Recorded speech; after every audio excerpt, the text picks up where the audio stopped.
Le guide de l'auto. Parcours l'actualité automobile sans dérapage ni accrochage. Louis-Philippe, tu es allé conduire le tout nouveau et entièrement redessiné Mitsubishi Outlander PHEV. All New 2026 Outlander PHEV. Ben, la bonne nouvelle, c'est qu'il est différent du Rogue Lander. Oui, le Rogue Lander, exactement. Puis tout de suite, là, le Mitsubishi Outlander PHEV a eu des modifications pour 2026. Mais pour 2026, Nissan a emprunté la technologie du Mitsubishi Outlander PHEV, mais celle du 2025. Quelle est la différence? Quelle est la différence? On va commencer par ça. Écoute, physiquement, là, essentiellement la même affaire. On a changé le motif de la calandre en avant, le sous-pare-choc aussi. Les feux arrière sont dorénavant fumés.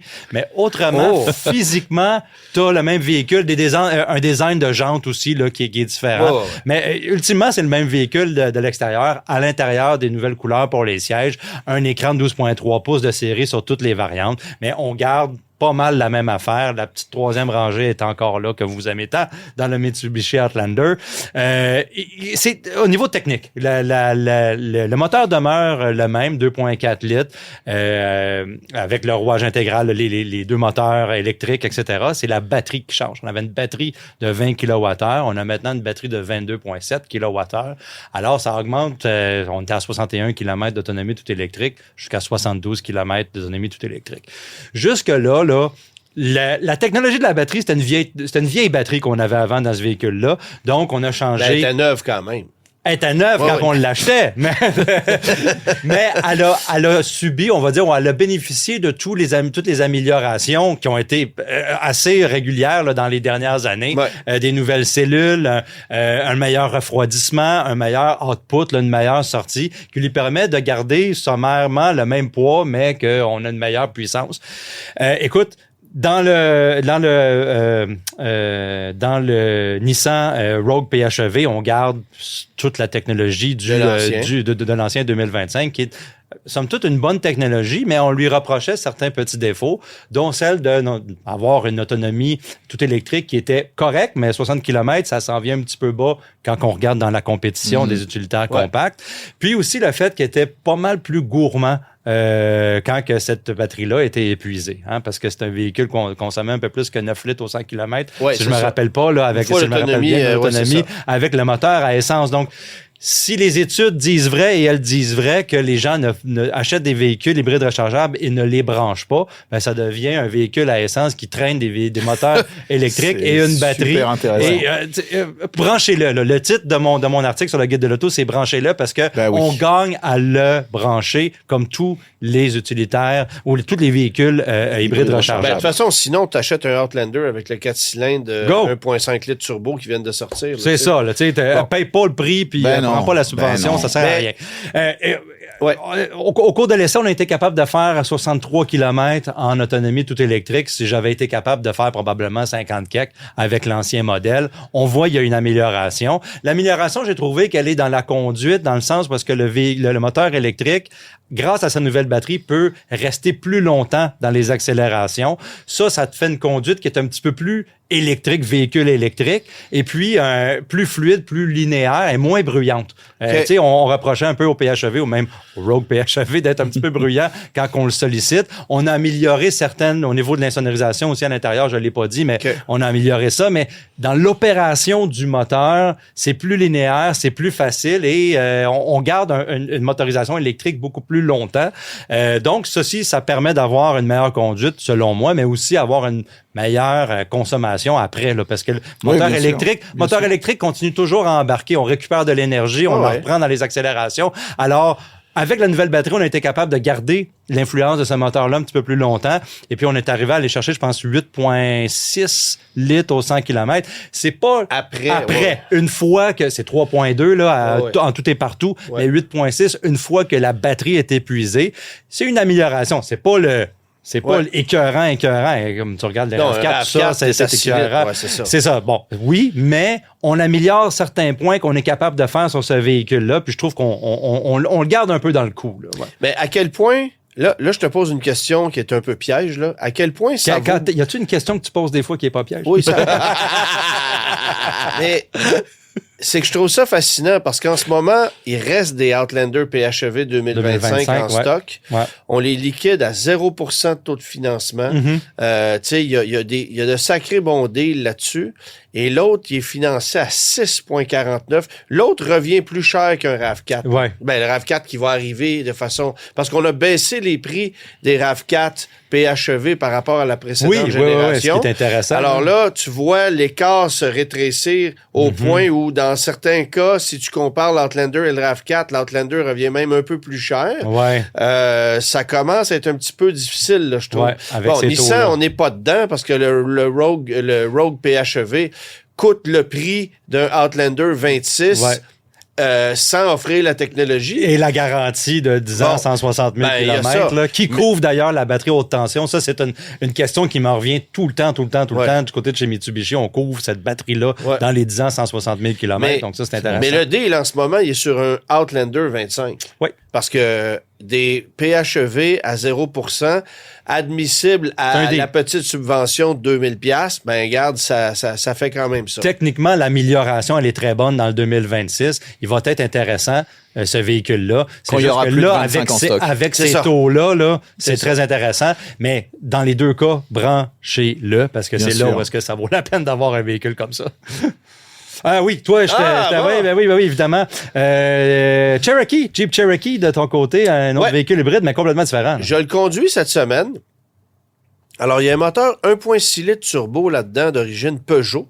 Visiblement, on amène du stock de France, hein? Et des gens aussi, mais ça, c'est une autre histoire. Et ce Jeep-là, honnêtement, fait tout le travail qu'on lui demande. Moi, c'est ce que je retiens, c'est que les gens chez Stellantis, ils ont fait des focus group, ils ont posé des questions à des propriétaires de CR-V, de RAV4, de Tucson, de Ford Escape, de tout ce que tu voudras. C'est clair qu'ils ont dessiné ce véhicule-là basé sur des données statistiques qu'ils ont reçues parce que ça répond à tout ce que les gens veulent avoir dans un VUS compact. Il y a une belle gueule, t'es bien assis, l'équipement est généreux, la technologie à l'intérieur, elle est là. Ça consomme évidemment moins parce que c'est un hybride, on va y revenir. Il y a une puissance qui est adéquate, ça tire 3500 livres, tu sais, ça fait tout bien. Puis parce que c'est un Jeep, ben, t'as une garde au sol de 8 pouces, des angles d'attaque de sortie qui sont plus intéressants que la moyenne des autres. Il est nord-américanisé dans l'esprit aventurier. Là. Il n'y a pas de version Trailhawk. Ça, je le comprends pas. Pas encore. Pas encore. Ça va peut-être arriver pour 2027. Et il y a une seule motorisation hybride de série. Alors, dans ce créneau-là, souvent, tu vas avoir 2 ou 3 offres mécaniques. Chez Jeep, on en a une seule, mais c'est la bonne. C'est une motorisation hybride qui travaille un peu de la même façon que celle du Honda CR-V. C'est-à-dire que tu as le moteur à essence et un moteur électrique, l'assistant, qui va aussi servir de démarreur au demeurant. Et tu as le deuxième moteur électrique qui, lui, sert à acheminer la puissance aux roues et à réalimenter la batterie de 1,02 kWh. Alors, tout ça, ça te permet d'aller chercher en puissance maximale combinée 210 chevaux. Fait que tu vois, on est pile poil dans ce que propose la compétition. Ça a beaucoup de couple, hein, c'est plus de 250 livres de couple. Là, je me souviens pas du chiffre par cœur, mais tu peux rouler facilement en mode électrique sans que ce soit pénible ou que tu doives conduire avec un œuf sous la pédale. Alors ça, j'ai trouvé ça intéressant. Et la transition entre l'électrique et le moteur à essence se fait de façon très linéaire. Tu sais, on s'est souvent critiqué certains modèles pour leur manque de raffinement. Si vous pensez que c'est un peu mieux qu'un Compass, oubliez ça, là, on est ailleurs complètement. Moi, j'ai beaucoup aimé la conduite, l'aménagement, tu sais, puis je me suis mis au volant en me disant, j'aime-tu mieux ça qu'un RAV4, qu'un CR-V? Ça n'a rien à envier à ces produits-là. C'est sûr que... Puis même côté qualité de construction, pas grand-chose à dire. Tu sais, oui, il y a des petits glitches de finition à gauche, à droite, mais tu t'es assis dans un RAV4, c'est pas comme si c'était merveilleux non plus. Fait que, tu sais, on a... Bon, il y a 2 affaires. Un, ça consomme plus qu'un RAV4. Parce que tu vois, on a beau annoncer une cote moyenne combinée à 6,4 litres au 100. Après 460 km de parcouru avec le véhicule, ma moyenne est à 7,6. Fait que oui, quand même. Hein? 7,6 pour un hybride. OK, on est autour du point de congélation. C'est ça. Il y a une journée où il ventait beaucoup quand je l'ai roulé. On va faire un peu mieux là d'ici quelques semaines, quelques mois. OK, parfait. Mais tu n'as pas le rendement énergétique d'un Toyota RAV4. Fait que celui qui veut acheter un hybride pour avoir le meilleur rendement énergétique et que c'est la priorité numéro 1, pas le bon produit. Compare ça à l'ancien Cherokee, c'est un pas de géant. Puis c'est une mécanique qui est vraiment convaincante.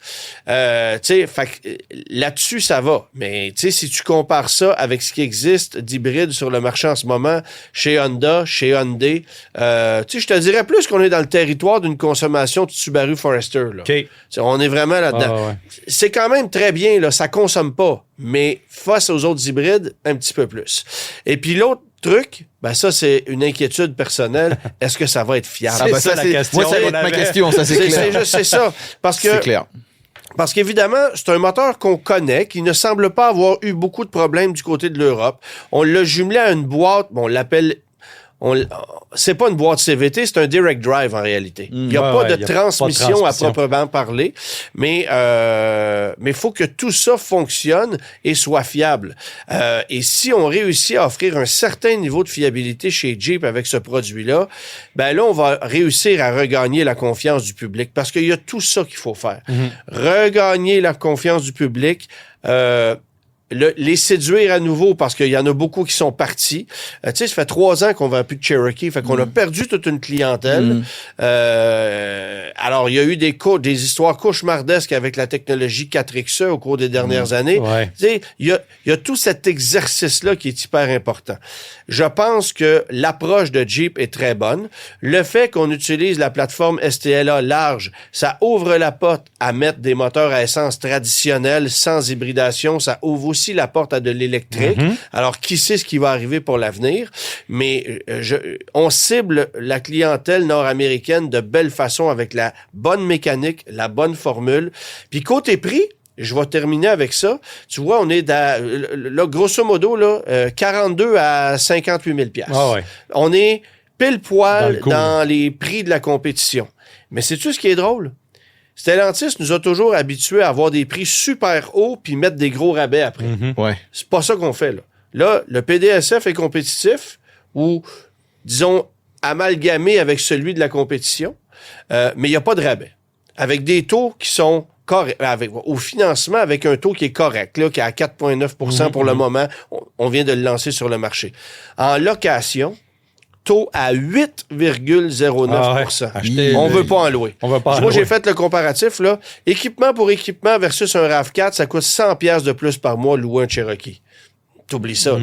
Fait que, tu sais, SCI, qui est la boîte qui gère le financement du côté de chez Stellantis, faut retourner dans les calculatrices puis être un peu plus compétitif parce que pour le moment, ça n'a aucun bon sens.